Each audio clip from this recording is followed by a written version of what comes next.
সম্প্রতি বলিউডের ছবিতে চুক্তিবদ্ধ হলেন চিত্রনায়িকা জাকিয়া বারি মম। নোমান খান দ্য লিজেন্ড নামের ছবিটিতে বাংলাদেশের আরও একজন শিল্পী কাজ করবেন, তার নাম এডলফ খান। এডলফ বাংলাদেশের চলচ্চিত্রে পরিচিত মুখ নন, তবে বেশ কিছু সময় ধরে তিনি মডেল ও কোরিওগ্রাফার হিসেবে কাজ করছেন। এবার বলিউডে অভিনেতা হিসেবে কাজের সুযোগ পেয়েছেন তিনি।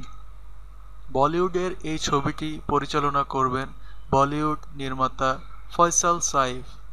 এর আগে বাংলাদেশের মডেল অভিনেতা নীরবকে নিয়ে শয়তান নামের একটি সিনেমা নির্মাণ করেছেন তিনি।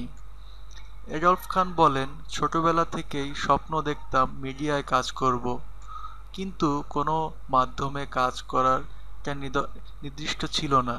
বছর ৫ আগে মডেল হিসেবে মিডিয়ায় কাজ শুরু করি। কিছুদিন মডেলিং করার পর আকর্ষণ বাড়ে কোরিওগ্রাফির প্রতি।